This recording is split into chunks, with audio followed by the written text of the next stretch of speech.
ಇಷ್ಟು ಕಮ್ಮಿ ಸಮಯದಲ್ಲಿ ಹೇಳೋದು ಕಷ್ಟ ಅಂತ ನಾನು ಪ್ರಾರಂಭದಲ್ಲೂ ಹೇಳಿದ್ದೆ. ಭಾರತ ಯಾವಾಗಲೂ ಹಿಂದೂ ರಾಷ್ಟ್ರವಾಗಿಯೇ ಇದೆ. ಹೊಸದಾಗಿ ಇದನ್ನು ಹಿಂದೂ ರಾಷ್ಟ್ರ ಮಾಡುವಂಥ ಉದ್ದೇಶ ನಮ್ಮದೇನಿಲ್ಲ. ಇಲ್ಲಿ ತುಂಬ ಜನಕ್ಕೆ ಪ್ರಾಬ್ಲಮ್ ಬರೋದೇನು ಅಂದರೆ, ಹಿಂದೂ ರಾಷ್ಟ್ರ ಈಸ್ ಹಿಂದೂ ಸ್ಟೇಟ್ ಅಂತ ಅಂದ್ಕೋತಾರೆ. ಈ ಸ್ಟೇಟ್ ಸೆಕ್ಯುಲರ್ ಸ್ಟೇಟಾಗೇ ಇರುತ್ತೆ. ಆದರೆ ಹಿಂದೂ ರಾಷ್ಟ್ರ ಈ ದೇಶದ ಕ್ಯಾರೆಕ್ಟರ್. ಇದು ರಾಷ್ಟ್ರ ಅನ್ನೋದು ಸಂಸ್ಕೃತಿಗೆ ಸಂಬಂಧಪಟ್ಟಂಥ ವಿಷಯ. ಹಾಗಾಗಿ ಹೊಸದಾಗಿ ಭಾರತವನ್ನು ಹಿಂದೂ ರಾಷ್ಟ್ರ ಮಾಡೋ ಉದ್ದೇಶ ಸಂಘದ್ದೇನೂ ಇಲ್ಲ.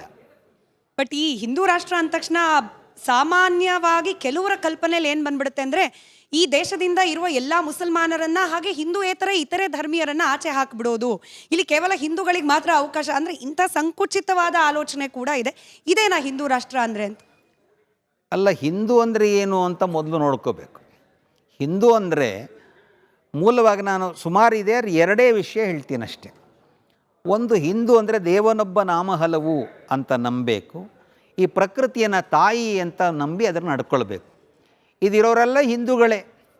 ಹಾಗಾಗಿ ಹಿಂದೂ ದೇವನೊಬ್ಬ ನಾಮ ಹಲವು ಅಂತ ನಂಬಿದ ಮೇಲೆ ಇನ್ನೊಂದು ದೇವ್ರ ಪೂಜೆ ಮಾಡೋರನ್ನ ಓಡಿಸ್ಬೇಕು ಅಂತ ಹೆಂಗೆ ಅಂದ್ಕೊಳ್ಳೋಕ್ಕೆ ಸಾಧ್ಯ ಇದೆ?